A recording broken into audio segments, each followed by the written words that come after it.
Praise Lord, praise Lord. चलिए आइए हम सब लोग परमेश्वर के सम्मुख जाएंगे, उसके चरणों में आगे के समय में प्रार्थना करेंगे परमेश्वर से। हमारे स्वर्गीय महान पिता परमेश्वर, हमारे खुदावन यीशु मसीह, हम आपसे प्रार्थना करते हैं पिता परमेश्वर। परमेश्वर आपका धन्यवाद पिता परमेश्वर, जो आप हमें नए दिन में लेकर आए पिता परमेश्वर, एक नई सुबह दी पिता परमेश्वर। आपका धन्यवाद करते हैं कि आप हमें सुरक्षा देते हो पिता परमेश्वर। हर समय आप हमारी कवरिंग में बनाए रखते हो पिता परमेश्वर। सबके लिए पिता परमेश्वर हम आपका धन्यवाद करते हैं पिता परमेश्वर। प्रार्थना करते हैं पिता परमेश्वर, प्रार्थना करते हैं पिता परमेश्वर, आज हम सबको लेकर आए पिता परमेश्वर सही सलामत, उसके लिए भी धन्यवाद करते हैं। जो लोग आ रहे हो रास्ते में पिता परमेश्वर, उनको भी आप सही सलामत लेकर आ रहे हो पिता परमेश्वर, उसके लिए भी हम आपको धन्यवाद करते हैं। प्रार्थना करते हैं पिता परमेश्वर, आज का समय पिता परमेश्वर हमारे लिए अच्छा हो, अद्भुत रहे पिता परमेश्वर, हम सीख सके पिता परमेश्वर आपसे। प्रार्थना करते हैं पिता परमेश्वर, आज का जो भी आराधना रहेगा पिता परमेश्वर, प्रार्थना करते हैं दिल से और आनंद के साथ पिता परमेश्वर आपकी आराधना को करें पिता परमेश्वर। हम आपको महिमा दे सके पिता परमेश्वर, और वो महिमा पिता परमेश्वर आपको भागे पाए पिता परमेश्वर। प्रार्थना करते हैं पिता परमेश्वर, प्रार्थना करते हैं पिता परमेश्वर, जो भी पास्टर जी के द्वारा आपने संदेश को रखा है पिता परमेश्वर, प्रार्थना करते हैं पिता परमेश्वर, वो संदेश पिता परमेश्वर हमारे हृदय को टच करे पिता परमेश्वर, हमारे जीवन को बदलने वाला संदेश हो पिता परमेश्वर, और वो सब हमारे लिए संदेश हो पिता परमेश्वर। ऐसे हम प्रार्थना करते हैं पिता परमेश्वर, प्रार्थना करते हैं आप हमें बुद्धि ज्ञान समझ देना पिता परमेश्वर, उस संदेश को समझने के लिए पिता परमेश्वर आप हमें सामर्थ्य देना पिता परमेश्वर, उसमें चलने के लिए पिता परमेश्वर आप हमें प्रोत्साहित करना पिता परमेश्वर। प्रार्थना करते हैं पिता परमेश्वर, कोई भी डिस्टर्बेंस, कोई भी पिता परमेश्वर न होने पाए पिता परमेश्वर, आप सुरक्षा देना पिता परमेश्वर। आप इस भवन के चारों ओर अपना लोगों का बाड़ा लगाना पिता परमेश्वर। सारी चीज़ें पिता परमेश्वर आपकी अगुवाई में रहे पिता परमेश्वर। सारी बातों को हम आपके हाथ में देकर प्रभु यीशु मसीह के नाम से मांगते हैं, आमीन। सबको गुड मॉर्निंग, जय मसीह की। आइए हम परमेश्वर की आराधना करेंगे और कुछ गीतों को गाएंगे। हमसे बरनी न जाए मसीह तुम्हारी महिमा, हमसे बरनी न जाए मसीह तुम्हारी महिमा। तुम स्वर्ग छोड़ कर आए, तुम स्वर्ग छोड़ कर आए, और मुक्ति पदार्थ लाएगी पापी ये बचाए। मसीह तुम्हारी महिमा, हमसे बरनी न जाए मसीह तुम्हारी महिमा, हमसे बरनी न जाए मसीह तुम्हारी महिमा। अंधों को आंखें देना, अंधों को आंखें देना, घोड़े को चंगा दिया, गुर्दे दिए दीदार। मसीह तुम्हारी महिमा, हमसे बरनी न जाए मसीह तुम्हारी महिमा, हमसे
धन्यवाद देते हैं पिता प्रभु यीशु मसीह, धन्यवाद देते हैं जो आप हर समय हमारे साथ रहते हो पिता प्रभु, और हमारी प्रार्थनाओं को कान लगाकर सुनते हो पिता प्रभु।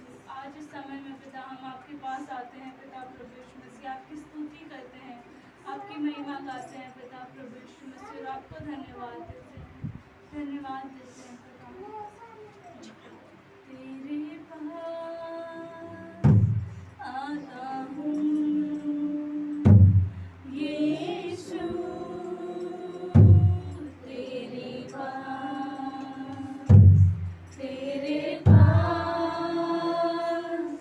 आता हूँ यीशु, तेरे पास हर पल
सिंहासन के पास लेकर जाइए पिता प्रभु, हमसे बातें करिए पिता। हम आपकी आराधना करना चाहते हैं, जैसे हिरनी पानी के लिए तरसती है पिता प्रभु, हम आपके वचनों के लिए तरसते हैं पिता प्रभु यीशु मसीह। धन्यवाद देते हैं पिता, आप महान हो पिता प्रभु, हम दिल से आपकी आराधना करते हैं पिता प्रभु यीशु मसीह। आपको आदर देते हैं, आपकी महिमा करते हैं पिता। पिता धन्यवाद देते हैं पिता, आप सारी महिमा के योग्य हो पिता। धन्यवाद प्रभु। ले चल मुझे, ले चल मुझे, तू है जहाँ। ले चल मुझे, ले चल मुझे, ले चल मुझे, तेरे सिंहासन के पास। ले चल मुझे, ले चल मुझे, ले चल मुझे, तू है जहाँ। ले चल मुझे, ले चल मुझे, ले चल मुझे, तेरे सिंहासन के पास। ले चल मुझे, मैं तेरे पास आता हूँ पवित्र दिल से। आराधना मैं करता हूँ प्रेमी मन से। मैं तेरे पास आता हूँ पवित्र दिल से। आराधना मैं करता हूँ प्रेमी मन से। तुझे ढूंढता हुआ, तुझे चाहता हुआ, मुझे खींच ले, मैं दौड़ूंगा। तुझे ढूंढता हुआ, तुझे चाहता हुआ, मुझे खींच ले, मैं दौड़ूंगा। तेरे पवित्र स्थान में तू मुझे ले चल। तुझे देखना मैं चाहता हूँ हर घड़ी हर पल। तेरे पवित्र स्थान में तू मुझे ले चल। तुझे देखना मैं चाहता हूँ हर घड़ी हर पल। तुझे ढूंढता हुआ, तुझे चाहता हुआ, मुझे खींच ले, मैं दौड़ूंगा। तुझे ढूंढता हुआ, तुझे चाहता हुआ, मुझे खींच ले, मैं दौड़ूंगा। जैसे हिरनी पानी के लिए प्यासा मैं भी हूँ तेरे लिए। जैसे हिरनी पानी के लिए प्यासा मैं भी हूँ तेरे लिए। तुझे ढूंढता हुआ, तुझे चाहता हुआ, मुझे खींच ले, मैं दौड़ूंगा। तुझे ढूंढता हुआ, तुझे चाहता हुआ, मुझे खींच ले, मैं दौड़ूंगा। हाँ पिता प्रभु यीशु मसीह, धन्यवाद पिता प्रभु यीशु मसीह। पिता धन्यवाद देते हैं आपके वचनों के लिए पिता प्रभु यीशु मसीह, आपके प्रेम के लिए, उस बलिदान के लिए पिता धन्यवाद देते हैं पिता। आज इस समय में पिता हम प्यासे आए हैं आपके पास पिता प्रभु। हमारी इस प्यास को पिता आप अपने वचनों से भरिए पिता प्रभु, हमसे बातें करिए पिता। पिता हमारे हृदय को खोलिए पिता प्रभु यीशु मसीह, और अपने वचनों को हमारे हृदय में काम करने दीजिए पिता। आज पिता प्रभु यीशु मसीह इस समय को पिता आपके हाथों में सौंपते हैं पिता प्रभु, आप अपनी अगुवाई दीजिए, अपनी उपस्थिति रखिए पिता। आगे के संदेश को पिता सारी चीज़ों को आपके हाथों में सौंपते हैं। धन्यवाद देते हैं यीशु मसीह के नाम से मांगते हैं, आमीन।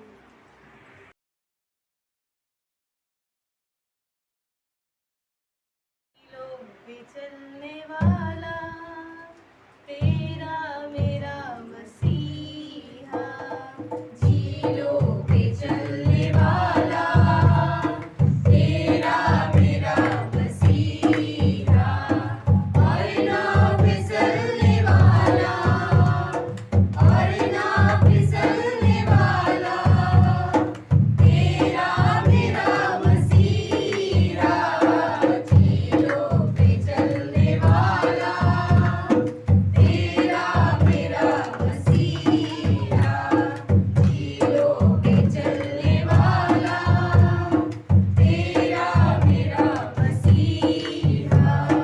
अपने हुक्म से वो तो हर धुन तूफान के,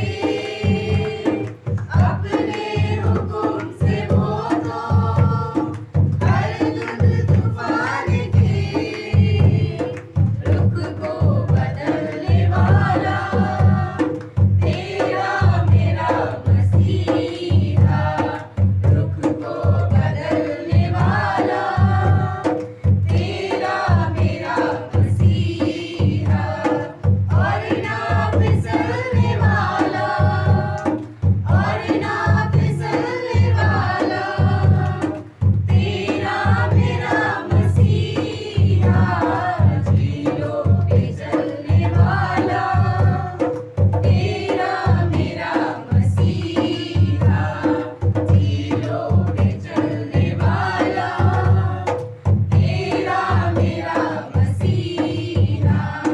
सूली पे जाने देंगे मोजी शैतान के, सूली पे जाने देंगे मोजी शैतान के, सर को कुचलने वाला तेरा मेरा मसीहा, सर को कुचलने वाला तेरा मेरा मसीहा, और ना फिसलने वाला, और ना फिसलने वाला तेरा मेरा मसीहा, झीलों पे चलने वाला तेरा मेरा मसीहा, झीलों पे चलने वाला तेरा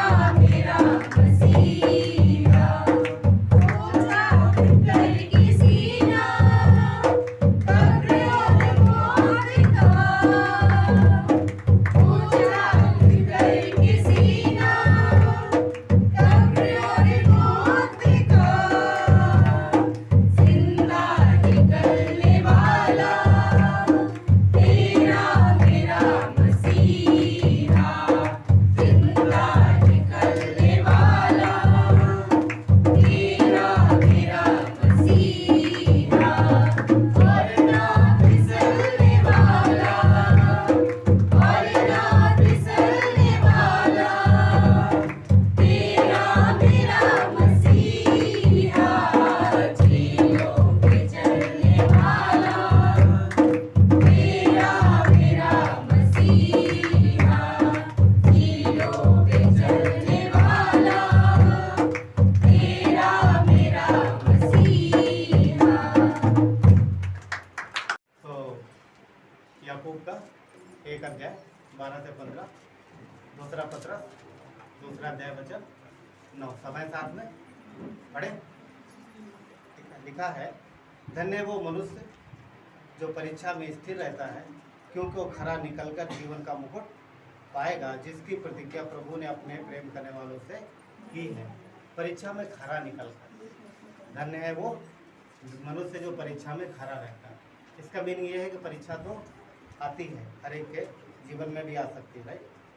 आगे लिखा है, जब किसी की परीक्षा हो तो वो ये ना कहे कि मेरी परीक्षा परमेश्वर की ओर से होती है, क्योंकि ना तो बुरी बातों से परमेश्वर की परीक्षा हो सकती है और ना वो किसी की परीक्षा आप करता है, परंतु प्रत्येक व्यक्ति अपनी ही अभिलाषा से खींचकर और फंसकर परीक्षा में पड़ता है। फिर अभिलाषा गर्भवती होकर पाप को जन्मती है और पाप जब बढ़ जाता है तो मृत्यु को उत्पन्न करता है। क्या कह रहा? पाप जब बढ़ जाता है तो मृत्यु को उत्पन्न करना। यह वचन कहता है कि परमेश्वर स्वयं किसी की परीक्षा नहीं लेता। दूसरी बात, बुराई के कामों से परमेश्वर कभी किसी की परीक्षा नहीं करता है। परीक्षा के लिए ज़्यादातर शैतान का इस्तेमाल करता है। शैतान का इस्तेमाल करता है परमेश्वर परीक्षा के लिए। ठीक है, हम लोग अगला वचन पढ़ेंगे। कौन सा है? दूसरा पत्रस, दूसरा अध्याय वचन 9 कहता है, तो प्रभु भक्तों को परीक्षा से निकाल लेगा और अधर्मियों को न्याय के दिन तक दंड की दशा में रखना जानता है। एक्चुअली वापस पढ़ेंगे। लिखा है, प्रभु भक्तों को परीक्षा में से निकाल लेना और अधर्मियों को न्याय के दिन तक दंड की दशा में रखना भी जानता है। ठीक, आइए प्रार्थना करते हैं। परमेश्वर, धन्यवाद देते हैं आपकी दया और करुणा कृपा के लिए। प्रभु यीशु, आपका अनुग्रह हमारे लिए बहुत आयत के साथ है। धन्यवाद परमेश्वर आपके प्रेम के लिए, धन्यवाद परमेश्वर आपके अनुग्रह के लिए, धन्यवाद आपकी उपस्थिति के लिए। प्रभु यीशु पिता परमेश्वर, आगे के समय को आपके हाथों में देते हैं। प्रभु हम सबकी सहायता करो, हम सबकी अगुवाई करो परमेश्वर। जीवन के कई मोड़ पर प्रभु इन सारी चीज़ों से आपके लोग गुजरते हैं, कई बार हम इन सारी चीज़ों से गुजरते हैं, पर धन्यवाद प्रभु कि आप सहायता और मदद करते हो, हौसला अफजाई करते हो प्रभु, और आप हमें संभालते हो और आप हमारी कवरिंग बनते हो और आप हमें इन सारी चीज़ों से प्रभु अपडेट करते हो परमेश्वर, और हमारे लिए आशीष का कारण बनते हो। धन्यवाद देते हैं क्योंकि सारी आशीष है, सारी चीज़ें आपकी ओर से आती हैं। प्रभु यहाँ पर आपके देह हैं परमेश्वर, तो प्रार्थना करते हैं हम सबके हृदय में प्रभु आपके वचन की प्रभु यीशु समझ, वचन की जो प्रभु जो आप जो बताना चाहते हो वो अच्छे से प्रभु हमारे हृदय में बातें बैठने का धन्यवाद देते हैं। यीशु नासरी के नाम से मांगते हैं, आमीन।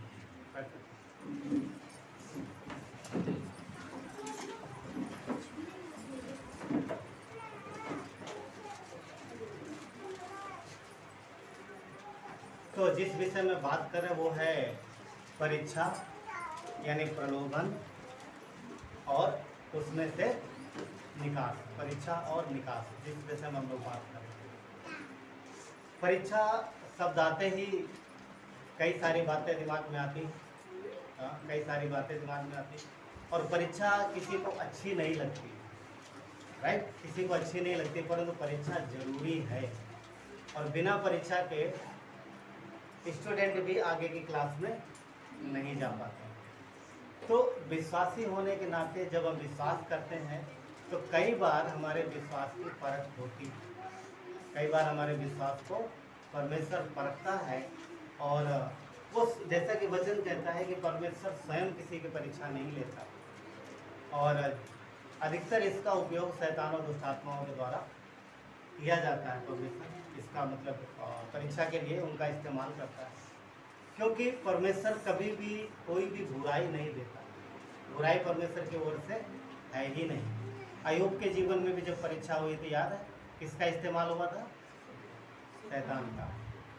मगर जब अय्यूब और परमेश्वर के शैतान और परमेश्वर के बीच में जब बात हो रही थी, तो वहाँ पर अय्यूब के विषय में शैतान कहता है परमेश्वर से कि तूने तो उसके चारों ओर बाड़ा बांधा हुआ, तो मैं कैसे उसे छू सकता हूँ? तो परमेश्वर बोलता है कि तूने उसे देखा? बोलता हाँ देखा, बड़े ध्यान से देखा, मैं तो देखते रहता हूँ, कम मौका मिले तो मैं अंदर जाऊँ, कम मौका मिले तो मैं इसे नुकसान पहुँचाऊँ, मगर मैं मजबूर हूँ, मैं कुछ कर नहीं सकता। क्यों?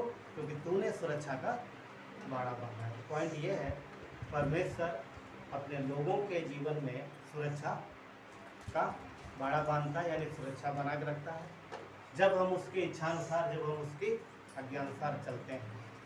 अय्यूब बहुत सावधान था, वो अपने लिए भी और अपने बच्चों के लिए भी।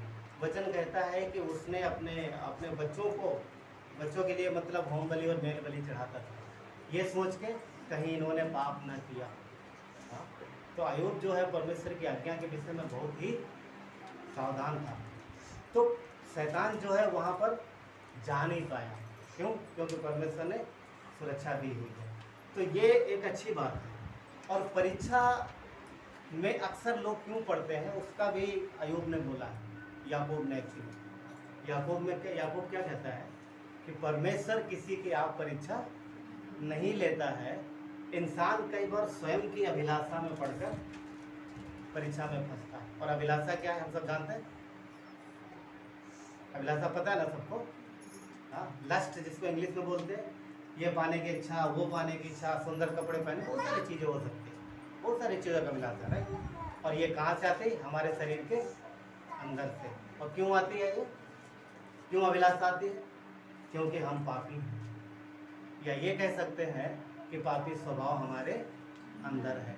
मसीह के लहू से हम धोए गए हैं, पूरी तरीके से उसने हमें पवित्र किया है। स्वर्गीय दृष्टि में हम पवित्र हैं, मगर धरती पर हमारे अंदर आज भी पापी स्वभाव है। जब तक जीवित रहेंगे तब तक वो रहेगा। हाँ, ये अलग बात है कि जैसे जैसे हम वचन को मानते हैं, आज्ञा अनुसार जीवन बिताते हैं, वैसे वैसे हमारा जो पापी स्वभाव जो बहुत बड़ा है वो धीरे धीरे कम होता जाता है। पाप का प्रभाव कम होता है, पाप की आदतें यानी बुराई की आदतें कम होती जाती हैं। और इससे क्या होता है कि हम धार्मिक बनते जाते हैं। अच्छा, परीक्षा क्यों होती है? हमारे जीवन में परमेश्वर की आशीषों को लाने की। मुख्य उद्देश्य परीक्षा का क्या होता है? परीक्षा का मुख्य उद्देश्य यही होता है कि परमेश्वर हमें ब्लेस करना चाहिए, आशीष देना चाहता है। और ये कई बार परमेश्वर की ओर से नहीं होता है, कई बार ये हमारी ओर से भी हो जाता है। हमारी ओर से यानी किस वजह से? पापी स्वभाव की वजह से। जब कई बार हम स्वयं अपने आप को रोक नहीं पाते और बुराई की तरफ खींचे चले जाते हैं और उन कामों को करते हैं और बुराई अपने अंदर लेके आते हैं, तो वो बुराई जो है और छोटी सी अभिलाषा कई बार बड़ी लालसा बन जाती है। किसी भी तरीके की अभिलाषा हो सकती है। हाँ, किसी भी तरीके की बुराई किस तरीके से अंदर आती है हमारे? 3 चीज़ें हैं, शरीर के द्वारा, संसार के द्वारा और शैतान के द्वारा। ठीक है, तो शारीरिक अभिलाषाएं, लालसाएं, बहुत कुछ हैं जो हमारे अंदर आ सकती है। ठीक है, क्योंकि शैतान जो है हमारी इच्छा को पकड़ता है, लालसा देखता है, वो नज़र रखता है कि हम किस चीज़ की तरफ आकर्षित है किस चीज़ की तरफ, फिर उसी चीज़ में वो फंसाता है। शुरुआत में तो उसने यही किया था, याद है? मनुष्य की शुरुआत में सबसे पहले किसके पास आया? क्यों आया? आदम के पास क्यों नहीं गया? सोचने वाली बात है। आदम के अंदर उसने कोई अभिलाषा देखी नहीं, कोई लालसा देखी नहीं, पर हव्वा को देखा, अच्छा ये वाला फल है, बहुत चमक रहा है, इसको मना किया है। वो देखती रहती थी दूर से, इसलिए वो आया। क्यों? क्योंकि उसके अंदर क्या पाई उसने? अभिलाषा पाई उसने। और क्या देखा कि इसके अंदर अभिलाषा है, और उसी अभिलाषा के तहत वो पाप में गिरे दोनों, और कहाँ चले गए? परमेश्वर की उपस्थिति से बाहर चले गए, और पाप उनके अंदर राज करने लगा, मौत आ गई। हम सब जानते हैं सारी चीज़ें। देखो, अभिलाषा को शैतान ने पकड़ा और लालच दिया, और फट से उसने ले लिया। क्या ये चीज़ें नहीं होती हैं?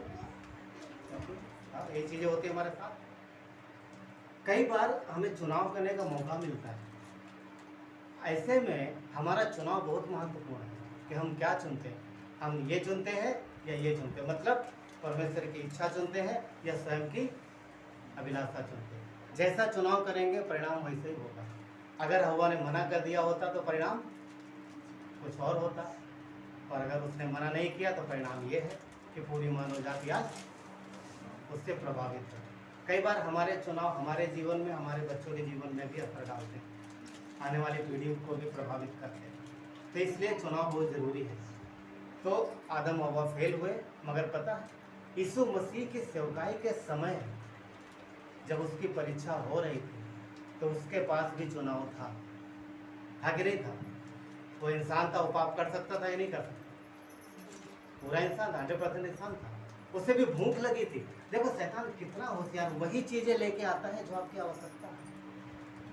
40 दिन में यीशु को सबसे जरूरत क्या थी? खाना पानी, वही चाहिए थी। वो रोटी लेके आया, ये ले रोटी, तू 40 दिन से भूखा, मैं कब से देख रहा हूँ तुझे, खा ले खा ले। अब तो हो गया ना, टाइम तेरा पूरा हो गया ना, 40 दिन हो गए ना पूरे, अब खा ले। तो क्या खाया उसने? उसे पता था किससे लेना है। हमें शैतान से कुछ नहीं चाहिए, वो जो भी देगा बुरा ही देगा, जो भी देगा बुरा ही देगा। उत्पत्ति 3:24 में हम देखते हैं, उत्पत्ति 3 अध्याय में हम लोग देखते हैं ये कहानी को, किसको? आदम और ईव की। और मत्ती 4 में हम किसको देखते हैं? यीशु की परीक्षा को। पहला आदम फेल हुआ, परंतु दूसरा आदम पास हो गया। उसकी वजह से हम पाप में गिरे, यीशु की वजह से हम पाप से बाहर आए, पाप से बाहर आए। शैतान आदम जो है नम्र नहीं हुआ परमेश्वर के सामने, अपनी पत्नी के पीछे गया, पर यीशु जो है नम्रता से आया। तो घमंड की वजह से एक तरीके से देखा जाए तो आदम के गार्डन में प्राइड आ गया, घमंड आ गया, पर यीशु के द्वारा का ही नम्रता। तो जब हम मसीह में आते हैं तो हम नम्रता से आगे बढ़ते हैं, उसकी नम्रता हमें उठाती है और हमें परीक्षा से बाहर भी निकालने में मदद करती है। तो परीक्षा कई बार हमें चुनाव करने का मौका देती है, मौका देती है। इसलिए हमारा जो चुनाव है, हम उस चुनाव के अनुसार ही अपने जीवन में परिणामों को देख पाते हैं, ठीक है। और इसमें बचाव क्या है? वचन। यीशु ने क्या इस्तेमाल किया था अदन के बगीचे में जब परीक्षा हो रही थी? सॉरी, अदन के बगीचे में आदम को रही थी, यीशु की जब परीक्षा हो रही थी तो उसने क्या इस्तेमाल किया था? वचन। वचन इस्तेमाल किया था, राइट। तो हम क्या इस्तेमाल करेंगे? घर में रखी लाठी, हाँ, या फिर कोई जिम वाला है कोई इधर? हाँ, नहीं, इधर कोई जिम में नहीं जाता ना, नहीं, जिम जाने के बाद ताकत, हाँ, आ जाओ, वो सब इस्तेमाल नहीं कर सकते ना, क्योंकि शैतान इन सब चीज़ों से नहीं डरता। परमेश्वर के वचन हमें सामर्थ्य देते हैं, हमें हौसला देते हैं, ठीक है, हमें हौसला देते हैं। यीशु ने शैतान का सामना वचन के द्वारा किया और वो पास हुआ, यानी वो हरा निकला। हम भी यही करें अपने जीवन में, और इसके लिए वचनों को सीखना, वचनों को जानना बहुत जरूरी, मेमोराइज करना, याद करो। बहुत सारी जगहों पर आपके पास परमेश्वर का ये वचन यानी पुस्तक यानी बाइबल नहीं हो गया, ऐसे में आपके माइंड में, अगर आपके हार्ट में है तो वो आपके पास आएंगे। क्योंकि अगर हमारे पास वचन नहीं है तो हमारे पास क्या बचेगा फिर? हमारी खुद की सामर्थ, खुद की ताकत। ध्यान रखना, शैतान और दुष्ट आत्माओं को हम अपनी ताकत से, अपनी समझ से, अपनी सामर्थ्य से उन्हें अधीन में नहीं कर सकते। और दूसरी बात, वो मनुष्यों के अधीन में है भी नहीं। शैतान और दुष्ट आत्माएं सिर्फ परमेश्वर के अधीन है, मनुष्य उन्हें अधीन में नहीं कर सकते। याद है मरकुस का 5 अध्याय सबने पढ़ा? मरकुस के 5 अध्याय में वो जो दुष्ट आत्मा ग्रसित व्यक्ति है, कहानी याद है सबको? हाँ, वचन कहता है कि उसके अंदर इतनी सारी दुष्ट आत्माएं थी और वो ताकतवर थी, और वो मतलब किसी के रोके नहीं रुक पा रहा, उसे जंजीरों में बांधा गया, वो जंजीरें तोड़ देता। उसके घर वालों ने सारा उपाय किया, सारे तांत्रिक, सारे ओझा सबको करके देख लिया, मगर उसे वो रोक नहीं पाए। पर पता है यीशु मसीह अपने चेलों के साथ उसके पास गया। पढ़ा सबने? नहीं पढ़ा तो पढ़िएगा। यीशु सबके पास गया था, झील नदी के किनारे, झील के किनारे था, और जैसे उसने पाँव रखा वो दौड़ता हुआ आया और सीधे वो लेट गया, मतलब सीधे दंडवत किया, गिर के दंडवत किया। यीशु को देखते क्या उसने बुलाया था आके सीधे, क्यों? क्योंकि उन्हें पता चल गया था कि जिसने मुझे स्वर्ग से निकाला है वो मेरे पास आ रहा है। वो कांपते हुए आए थे। तो अधीन में किसके हैं? परमेश्वर के। मसीह के अधीन में सारी दुष्ट आत्माएं हैं, और किसी के नहीं। यीशु ने उन्हें आदेश दिया और तुरंत वो निकल के चले गए, मगर उन्होंने एक इच्छा भी प्रकट की थी। किसने? दुष्ट आत्माओं ने। क्या इच्छा प्रकट की थी? मुझे इन सुअरों में जाने दे। दुष्ट आत्माओं को गंदी जगह ज़्यादा पसंद है। शैतान के काम गंदी जगह में ज़्यादा मिलेंगे। बुराई, गंदी जगह मतलब बुराई, और जहाँ जहाँ बुराई है वहाँ वहाँ पैसा भी ज़्यादा दिखेगा। शराब खाने में, हाँ, अरे कितनी सारी जगह सब समझदार हैं। जहाँ बुराई है वहाँ आपको धन भी ज़्यादा दिखेगा। क्यों? क्योंकि उनको कोई डर नहीं है, कैसे न कैसे करके वो करते हैं, मगर बाद में वही धन उनके गले का फंदा बनता है। क्योंकि शैतान इस दुनिया में धन के लालच में कितनों को फंसाता है और उन्हें अंत में क्या करता है, मृत्यु तक लेके जाता है। वो मर के नर्क चले जाते हैं और धन उनका वहीं रह जाता है। फिर उसी धन के पीछे किसी और को फंसाता है। समझ में आ रहा?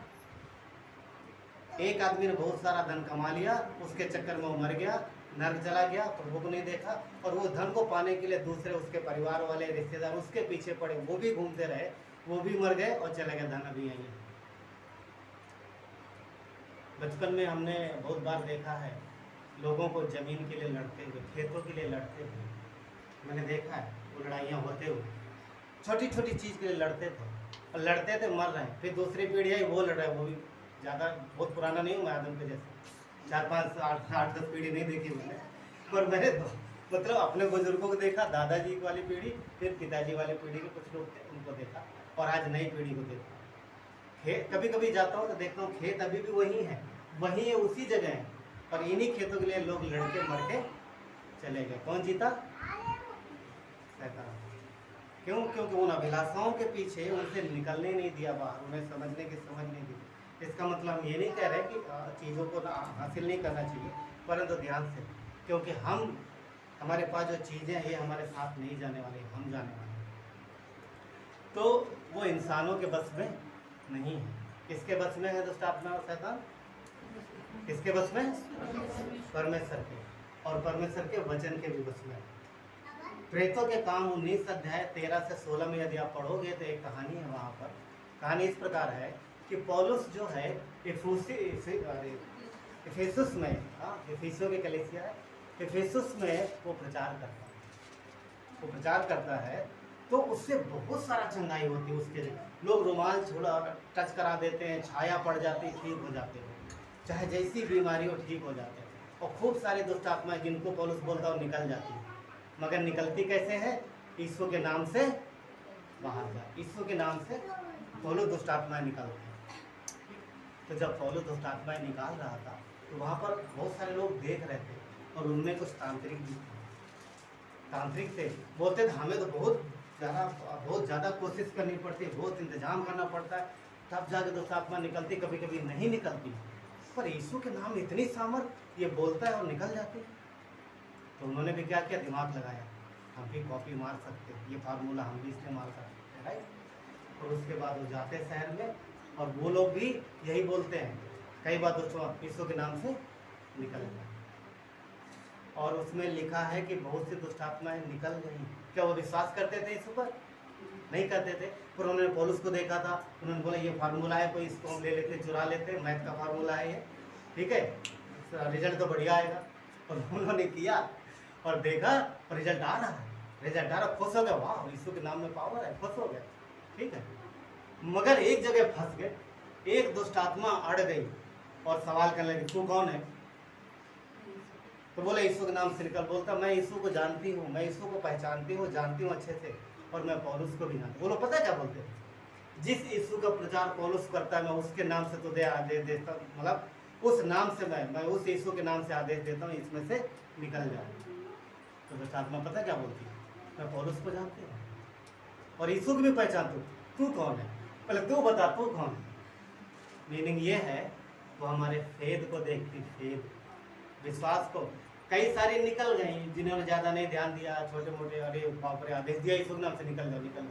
पर कुछ जो है अड़ गए, बोले अब भी तेरा टेस्ट करेंगे, हाँ बता दो। कई बार विश्वास पर रखते हैं तो वो निकले नहीं, उल्टा लिखा है उनको इतना मारा, उनके कपड़े वपड़े फाड़ दिए और दौड़ाया उन्हें, दौड़ाया। इसका मीनिंग पता क्या है? कि मनुष्यों के बस में नहीं है, सिर्फ मसीह के बस में।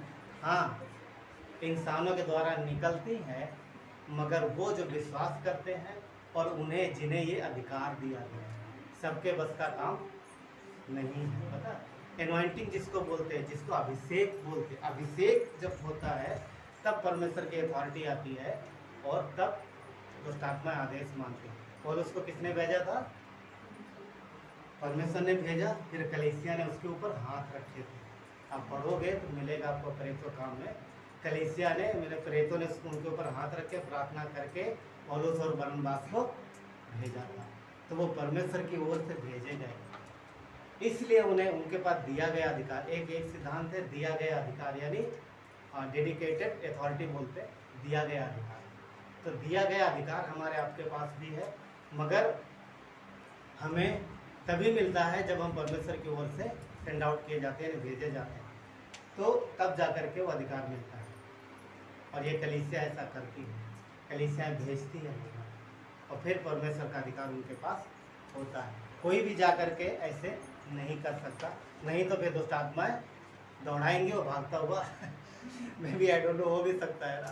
हाँ मुझे बहुत विश्वास है, चलो हम जाके निकालेंगे, पता चला कि दुष्ट आत्मा पीछे पीछे निकालने वाला आगे आगे। एक बार ऐसा हुआ था, बताता है कहानी, खत्म करता जल्दी।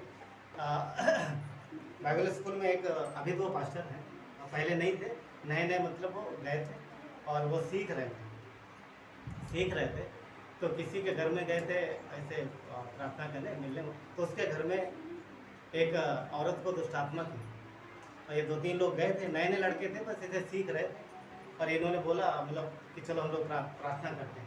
वो भाई सीनियर थे जो बता रहे थे, ठीक, वो सीनियर थे और बाकी लड़के जूनियर, मगर 1 ही 2 साल हुआ था उनको और धीरे धीरे प्रार्थना करने लगे। अच्छा वो डरते भी थे थोड़ा थोड़ा दुष्ट आत्मा से पहले ही, तो देखे कि वो हरकतें करने लगे भैया और थोड़ा सा ज़्यादा एग्रेसिव हुई दुष्ट आत्मा, तो ये भागे उठ के पहले ही, और ये जब भागे तो उनके पीछे वो जो लड़के थे वो भी भागे। जब ये लोग भागे तो जिसके अंदर दुष्ट आत्मा थी वो दौड़ा ली इनको तो बोलते कि ये लोग आगे आगे वो पीछे पीछे दौड़ा। पॉइंट क्या है? अथॉरिटी, अधिकार। फिर बाद में पास्टर लोग आए जिनके पास अधिकार था वो आए, फिर वो निकल गए। पॉइंट ये है कि जब तक अधिकार नहीं मिलता है तब तक कई बार दुष्ट आत्मा हमारे विश्वास को परख लेती है। कई बार हम सोचे नहीं हमारे पास है सामर्थ्य, ऑफकोर्स, मगर परमेश्वर की अनाइटिंग होनी चाहिए। ये जो झाड़ फूक करने वाले होते हैं, आपने देखा होगा कई बार दुष्ट आत्मा इनके भी अधीन होती है, कई बार इनके कहने से निकल भी जाती है, मगर इनका नाटक है। किसका? झाड़ फूक करने वालों का नहीं, शैतान और दुष्ट आत्माओं का नाटक। वो जानबूझ करके उसके अधीन में हो रहती हैं और निकल जाने का नाटक करते हैं। कई बार निकल जाती हैं क्योंकि उनको अपना चलाना है, सब उनको अपना सब जो भी है जो समाज में जो चीज़ें हो रही उनको लागू करके रखना। तो कई बार निकल जाते ताकि लोगों का विश्वास उन पर बना रहे। इससे निकलेंगे उसमें चले जाएंगे, लोग क्या बोलेंगे, हाँ देखो ये ठीक, ये बीमार थी, ये ठीक हो गया, इसमें आ गए, चलो फिर चलते बाबा। तो उससे नहीं डरते वो सिर्फ परमेश्वर से डरते हैं और किसी से नहीं डरते, राइट। दूसरी बात, जब हम विश्वास करते हैं तो कोई भी दुष्ट आत्मा, कोई भी भूत प्रेत, कोई भी चीज़, यहाँ तक कि कोई भी ग्रह, कोई भी बोलते ना कि शनि भारी है और कौन भारी है, बृहस्पति भारी है, बुध भारी है, बृहस्पति, जो भी जितना रहो, कुछ सब चीज़ों से परमेश्वर ने हमें आज़ाद किया है, हमें उन सब चीज़ों से बाहर निकाल लिया। अब हम उनके अधीन में नहीं है, ठीक है। मगर पता क्या है, जब हम अभिलाषा, शैतान का ताकत कहाँ है? पाप में, बुराई में। जब हम स्वयं अभिलाषाओं में पड़ते हैं ना, पाप में फंसते हैं, बुरे कामों में की ओर जाते हैं, तब वो आके पकड़ सकता है, क्योंकि बुराई में उसकी ताकत है, बुराई में वो हमें फंसा सकता है। याकूब 1:13 और 15 क्या कहता है? याकूब 1:13 और 15 कहता है, जब किसी की परीक्षा हो तब ये ना कहे कि ये परीक्षा मेरी परमेश्वर की ओर से होती है, क्योंकि ना तो बुरी बातों से परमेश्वर की परीक्षा हो सकती है और ना वो किसी की आप परीक्षा करता है, यानी परमेश्वर स्वयं किसी की परीक्षा नहीं करता है। 14 कहता है, परंतु प्रत्येक व्यक्ति अपनी ही अभिलाषा में फंसकर परीक्षा में पड़ता है। तो हमारे शरीर में पापी स्वभाव है, कुछ नया नया देखते हैं, नया टीवी आया, अभिलाषा आ गई, नया फ्रिज आया, अभिलाषा आ गई, नई साड़ी आई, अभिलाषा आ गई, नई गाड़ी आई, राइट। हाँ, बहुत सारी चीज़ें होती हैं, नया दोस्त मिल गया, हाँ, तो बहुत सारी चीज़ें हो सकती है, राइट। तो ये सब का प्रलोभन जो है हमें फंसाते हैं। सफलता कुछ लोगों के अंदर होती नहीं, मुझे सक्सेस होना, सबसे आगे ही रहना, मुझे आगे ही रहना है। अरे भैया, आगे रहने जैसा काम भी तो करना है। नहीं, मुझे आगे ही रहना है। आए चाहे मैं कुछ भी ना। हाँ, तो ये क्या है, अभिलाषा है। और नहीं हुआ तो ये फिर निराश करती है। शोहरत, फेमस होने की विभूषा, हाँ मेरा नाम फेमस होना चाहिए, जिसमें सिकंदर भी था, राइट। सिकंदर ने पूरी दुनिया काहे के लिए जीती? क्या उनके पास पैसे कम थे? क्या उसके पास पैसे कम थे? नहीं, मेरा नाम होना चाहिए, शोहरत मुझे मिलनी चाहिए, राइट। ज़्यादा धन कमाना, मुझे और ज़्यादा चाहिए, और ज़्यादा चाहिए। नशा, नशा भी, हाँ, वासना यानी व्यभिचार, शारीरिक अभिलाषा, ये सारी चीज़ें। तो ये सब चीज़ें क्या करती है, हमें गिराते। और भी बहुत सारी लंबी लिस्ट हो सकती है। तो ये सब क्या बुराई है, ये बुराई है। और परमेश्वर ने क्या बोला? तुम परमेश्वर का मंदिर हो, हमारा शरीर मंदिर है, इसलिए पवित्र रहना चाहिए, जरूरी है। विश्वासी होने के नाते ध्यान रखो, हम जिस संसार में रहते हैं वहाँ चारों तरफ बुराई है, और अगल बगल में बहुत सारी कहानियाँ मिल जाएंगी, बहुत सारे किस्से मिल जाएंगे, मगर आपको पवित्र रहने की ज़रूरत है। और सब पर क्या बोलते हैं, शैतान लेके आएगा, आएगा, लेके आएगा ही आएगा, ऐसी चीज़ है, राइट। सामने आपके लाएगा, कई बार ऑफर आएगा सामने से, क्या करोगे? दोनों तरफ आ सकता है, कोई प्रॉब्लम, कभी लड़की को, लड़ा, औरत, आदमी, किसी को भी आ सकता है। पर हमें ध्यान रखना परमेश्वर का वचन कि हमें इन सब चीज़ों से बाहर रहना। क्यों? क्योंकि हमारा शरीर किसका मंदिर है? परमेश्वर का मंदिर। क्योंकि बाकी सारे पाप हम शरीर के बाहर करते हैं, पर व्यभिचार हम शरीर में करते हैं, राइट। इसलिए हमें बहुत सावधान रहने की ज़रूरत है, सावधान रहने की ज़रूरत है, क्योंकि बुराई को छोड़ना है। विश्वासी है तो हमें सांसारिक लोगों को जैसे हम नहीं जी सकते। भजन संहिता 37 का 27 क्या कहता है? बुराई को छोड़ भलाई कर, तब तो सर्वदा बना रहेगा। कहाँ बना रहेगा? परमेश्वर के साथ, परमेश्वर के, हाँ, उसकी फिलोसफी में, उसकी संगति में। आमोस का 5:14 क्या कहता है? हे लोगों, बुराई को नहीं परंतु भलाई को ढूंढो, ताकि तुम जीवित रहो, और ये तुम्हारा कहना सच ठहरे क्या, कि परमेश्वर यहोवा हमारे साथ है। यानी वचन क्या कह रहा? कि बुराई को छोड़ो, भलाई को ढूंढो। भलाई क्या है? परमेश्वर के वचन के अनुसार जीवन जो जीना। और इसी आमोस का 5:15 कहता है कि बुराई से बैर और भलाई से प्रीत रखो। इसका एक बात, बुराई से बैर और भलाई से प्रीत रखना। भलाई मतलब, भलाई वो नहीं है, भलाई कई प्रकार की, भलाई वो नहीं है जो संसार कहता है, हमें वो देखना है जो परमेश्वर की इच्छा, वो एक्चुअली भलाई। ठीक है। और दोस्तों से तो सावधान रहो, सबसे ज़्यादा बुराई दोस्तों से आती है। ये वाली बुराई दोस्तों से आती है, व्यभिचार भी ज़्यादातर दोस्तों से आता है। मतलब बहुत सारी बुराई दोस्तों से ही आती है। चुगली उगली करना, टाइम पास करना, ये सब किससे आता है? दोस्तों से ही आता है, राइट। तो दोस्तों से खास तौर पर सावधान रहो। क्यों पता है? मानव जीवन में पाप ने जो एंट्री मारी ना, वो एक दोस्त की वजह से ही मारी। समझ में? यानी इंसानी जीवन में पाप जब अंदर आया तो एक दोस्त की वजह से ही आया। कौन था वो दोस्त? कौन था वो दोस्त? हाँ, हवा का दोस्त था। कौन? सांप। बड़ा प्यारा जानवर बनाया परमेश्वर ने, वाह मेरा पप्पी। हाँ, बहुत सारे लोग कुत्ता, आजकल कुत्तों को उसमें गाड़ी में सब जगह देखो, बिस्तर में भी सोते थे, कितना प्यार करते। एक बार खबर आई थी कि अरबों की प्रॉपर्टी एक औरत ने कुत्ते के नाम कर दी यूएस में, और मर गई। कोई था ही नहीं, उसका कुत्ता ही था, तो क्या करेंगे? तो जो था उसको दिया। तो मतलब बहुत प्यार करते लोग जानवरों से, और आज से नहीं है, शुरू से पहले इंसान ने प्यार किया, पहले हवा ने। आदम ने किसी से चाहे दोस्ती नहीं रखी तो शैतान की चाल उधर नहीं चली। किसकी? आदम के अंदर। देखो वादा आदम को दिया गया था, तो उसने पहले कोशिश आदम पे की है। ऐसा नहीं है शैतान बेवकूफ़ ने, बहुत होशियार है। वो जानता था कि स्त्री को वादा नहीं दिया गया, अगर स्त्री पाप करेगी तो ज़्यादा कुछ फर्क नहीं पड़ने वाला, क्योंकि आज्ञा उल्लंघन उसी का माना जाएगा जिसके साथ जिसको आज्ञा दी गई एक्चुअली में। शैतान ने जानता था, मगर उसने जब आदम को देखा, नज़र रखा, तो कुछ समझ नहीं आया। बोलता यार इस पर ट्राई करना बेकार है, ये कुछ तो। हाँ, फिर उसने साथ ही साथ हवा को भी देख रहा था। हवा के अंदर कोई कमजोरी नहीं मिली, उससे कोई कमजोरी नहीं मिली। फिलोसफी अच्छी थी, सब कुछ बढ़िया था, अपने पति के साथ भी अच्छा रिश्ता था, परमेश्वर के साथ भी अच्छी संगति थी, सब कुछ करती थी। एक कमजोरी देख रहा, अच्छा ये एक पालतू जानवर इसका है, सांप, ये इसका पालतू जानवर है, क्योंकि आदमी कोई थे ही नहीं दूसरे। अब किसके साथ बात करेगा? तो जानवर था, शैतान सांप उस समय बोलता था, बोलते उसके पैर थे। अगले दिन वो इससे पहले कि हवा उसके पास जाए, उससे बात करे, खिलाए उसको, जो भी करे, पहले उसके अंदर एंट्री मार दी उसने। किसने?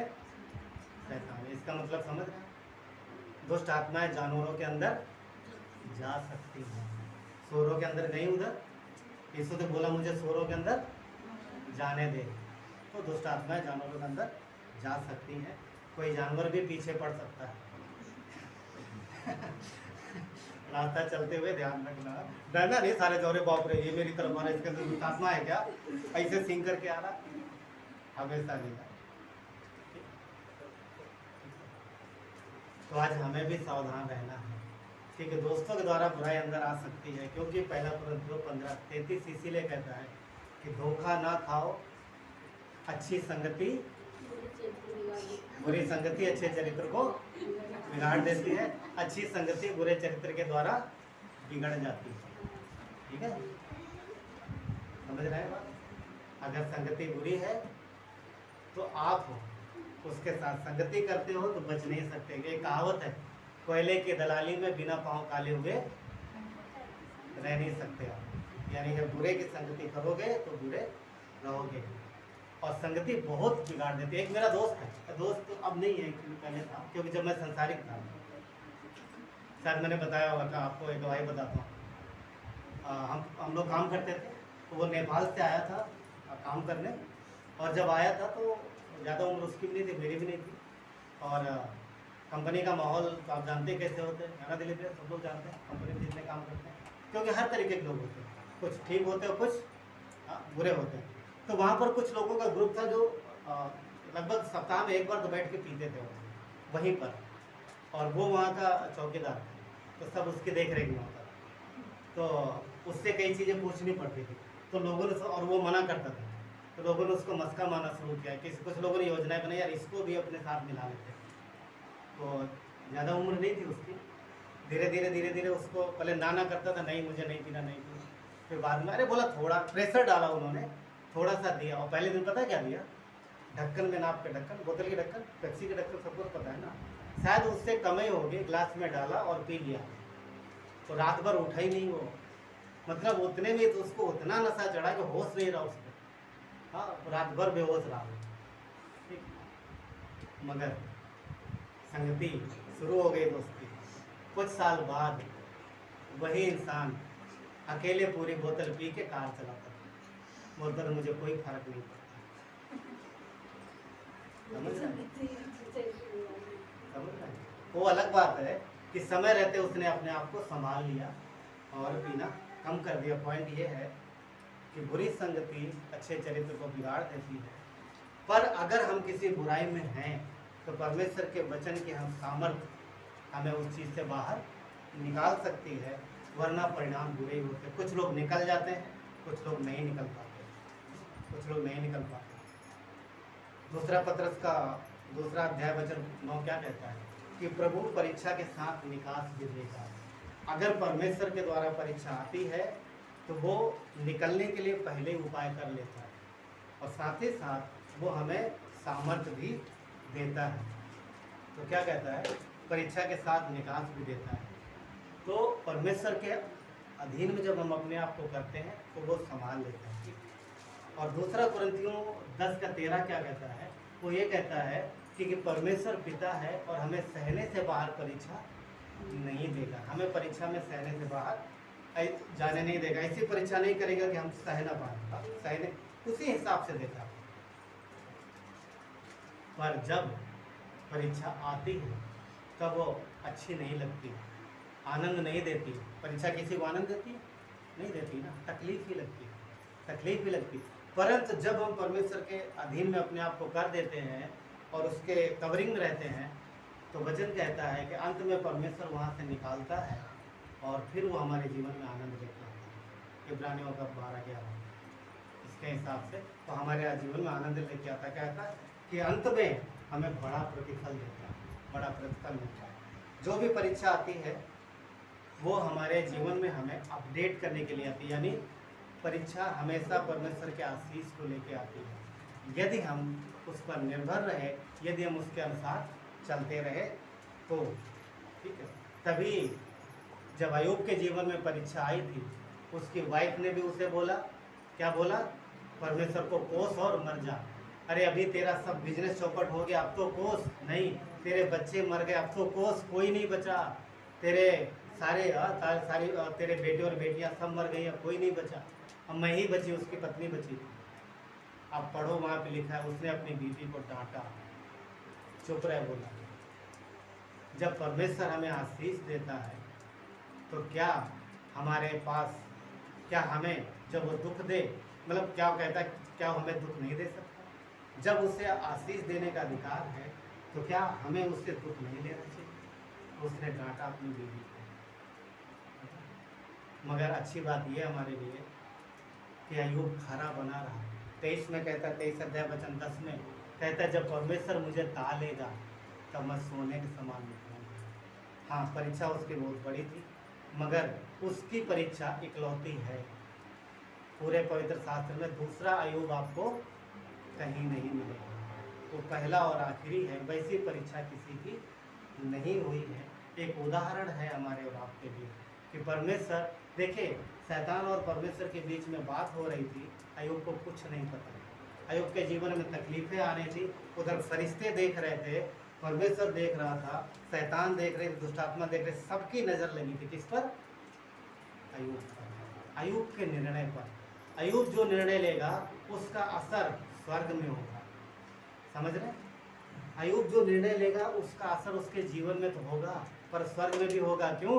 क्योंकि अय्यूब के निर्णय से शैतान परमेश्वर की जीत होगी, और अय्यूब के निर्णय से ही परमेश्वर की हार होगी और शैतान जीत सकता है। पर इतनी तकलीफ के बावजूद भी उसने क्या बोला? जब परमेश्वर मुझे तालेगा तब मैं सोने के समान निकलूंगा। और वचन कहता है कि आखिर में जो कुछ भी था सब परमेश्वर ने उसका दोगुना किया। 7 बेटे थे, 3 बेटियां थी उसके पास, ठीक है। और जो भी था, इतने हजार ऊँट, इतने हजार भेड़ बकरियां सब डबल कर दी, सब डबल कर दी। और वापस से उसे 7 बेटे 3 बेटियां थी, फिर से दी उसे परमेश्वर ने। अब एक सवाल है, ऊँट, गाय, बैल, भेड़ बकरी सब दुगने मिले उसको, पर बच्चे उतने ही दिए परमेश्वर ने दोबारा जितने पहले थे। अब मेरा सवाल है, क्या बच्चे भी डबल हो गए? हो गए कैसे? जो मर गए वो कहाँ है? स्वर्ग में। धरती पर जो पैदा हुए वो भी और ये भी, ये नजरों के सामने, वो थोड़ी देर बाद मिलने वाला। तो 7-10 पहले पहुंच गए, 7 बेटियां 3 बेटे, और धरती पर। तो परमेश्वर ने बच्चे भी डबल किया, राइट? तो परमेश्वर ने ब्लेस किया। सो परीक्षा अगर परमेश्वर की ओर से हमें आशीष देने के लिए आती है, मगर हमें दृढ़ बने रहना। अगर हम निर्णय लेते हैं बुराई का तो हमारे जीवन में जो परिणाम वैसे ही आए। पर अगर हम परमेश्वर के वचन की सामर्थ्य मानते हैं, अगुवाई मानते हैं, तो परमेश्वर हमें वहाँ से बाहर भी निकालता है। क्यों? क्योंकि वो हमसे प्यार करता है। हर परिस्थिति में वो हमें अनुग्रह देता है, और उसका अनुग्रह सदा हमारे साथ रहता है, समझ रहे हैं? तो वो हमें किस लिए, अगर परीक्षा आती है तो किस लिए आती है? ताकि हमारे जीवन में हमें ब्लेस कर सके। और वो खुद नहीं करता है, कई बार शैतान का इस्तेमाल करता है ज़्यादातर, मगर ज़रूरी नहीं कि सारी परीक्षा शैतान की यानी परमेश्वर की इच्छा अनुसार हो। बुराई के द्वारा परमेश्वर परीक्षा नहीं करता, ठीक है। कोई ये ना बोले क्या बोलूँ मैं हिंदी में, एग्जाम तो हो गए हैं, किसी का रहेगा स्कूल के, चलो कोई भी उदाहरण ले लो। किसी बच्चे को नकल करने की आदत, ठीक, पढ़ने की आदत नहीं, नकल करने की आदत, और पढ़ाई न कर बोले प्रभु मुझे नकल करने की आदत से छुड़ाओ, बोले पढ़ना तो सीख ले, या कुछ और भी ले सकते हैं, राइट? कुछ और भी ले सकते हैं, मगर फिर भी विश्वासी होने के नाते हम हर चीज़ में परमेश्वर की मदद मांग सकते हैं, और हमें वो ब्लेस करता है। क्यों? क्योंकि उसने हमें और आपको आशीष देने के लिए क्या दिया है? परमेश्वर ने अपना इकलौता बेटा दिया है, और यीशु ने अपनी जान दी है। उसने जान दे करके हमें आपको बचाया है। तो उसका जो भी कार्य हमारे जीवन में हमें ब्लेस करने के लिए ही है, परंतु हमें विश्वास में बने रहना है, वचन को अच्छे से सीखना है, जानना है, वचन को याद करना है, मेमोराइज। कितने लोग वचन याद करते हैं? पढ़ते हैं, पर क्या मेमोराइज भी करते? मेमोराइज करते मतलब जैसे टेबल याद करते थे क्लास में, तो चलो टेबल नहीं याद करते किसको, अभी सबको तो आता ही होगा कुछ 20 तक ना सही पर 2 का तो आता ही होगा 2 जो लोग स्कूल गए ना। मतलब कहने का मतलब ये है कि वचन मेमोराइज करो, वो भी जरूरी, याद आने जरूरी, याद रहना जरूरी, ठीक है। चलिए प्रार्थना करो। परमेश्वर धन्यवाद देते हैं आपके दया और करुणा के लिए प्रभु यीशु, आपका प्रेम हमारे लिए सदा के लिए।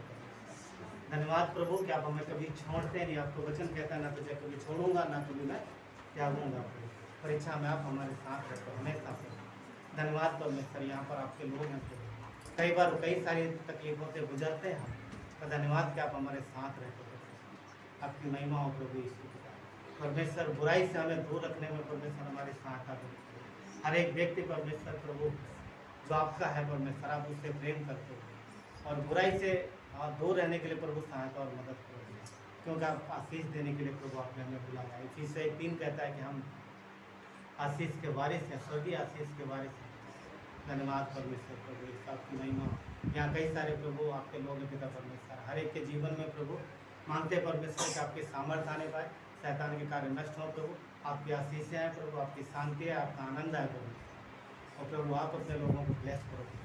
धन्यवाद देते प्रभु, और हर एक व्यक्ति जिस क्षेत्र में संघर्ष कर रहा है प्रभु, हमारी प्रार्थना परमेश्वर की उस क्षेत्र में प्रभु उसकी सहायता और मदद करो, निकालो उन सारी तकलीफों से प्रभु, और आपका आनंद, आपकी शांति आपके लोगों के जीवन में आए। धन्यवाद देते प्रभु, आपकी महिमा हो प्रभु, धन्यवाद देते, सारा आदर गौरव महिमा आपको देते। प्रार्थना उद्धार करता है यीशु मसीह के नाम से, आमीन।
परीक्षा ये लंबा टॉपिक है, पर हम लोगों ने आज थोड़ा देखा, फिर कभी परमेश्वर अगुवाई करेगा तो आगे और चीज़ें बताएंगे। थोड़ा गले में प्रॉब्लम हो गया।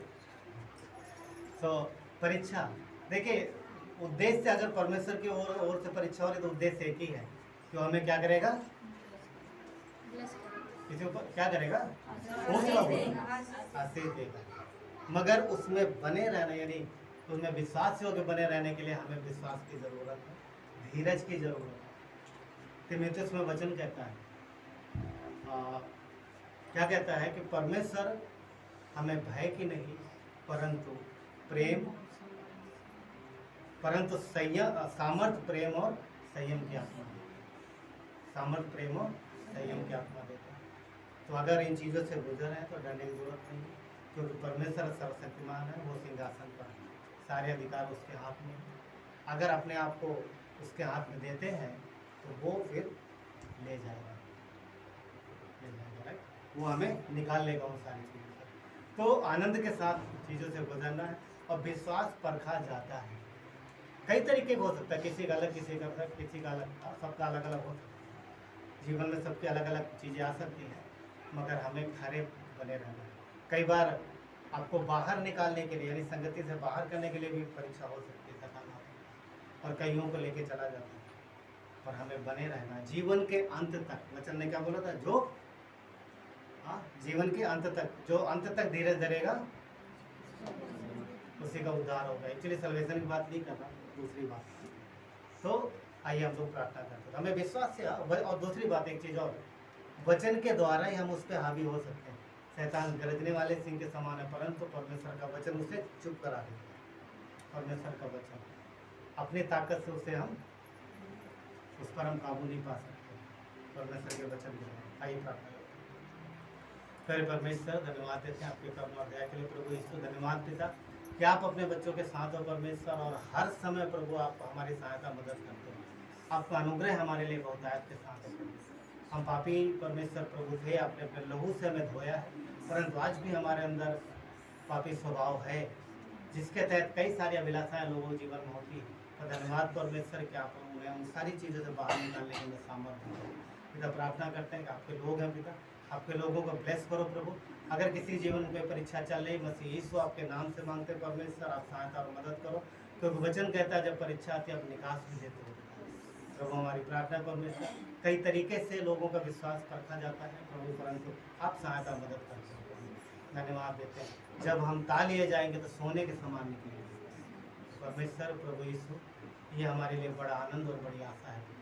धन्यवाद देते हैं, हर एक को ब्लेस करना प्रभु। आपने हमारे लिए क्रूस पर जान दी, आपने अपना लहू बहाया परमेश्वर, आपने हमारे सारी तकलीफ़ों को सहाय, वो दर्द सहाय। तो परमेश्वर पिता, आप हमारा दर्द जानते हो। धन्यवाद परमेश्वर, आप सहायता और मदद करो प्रभु, आप अगुवाई करो परमेश्वर, और आप आशीष दो प्रभु। धन्यवाद देते हैं, सारा आदर गौरव में आपको देते हैं। प्रार्थना उद्धार करता यीशु नासरी के नाम।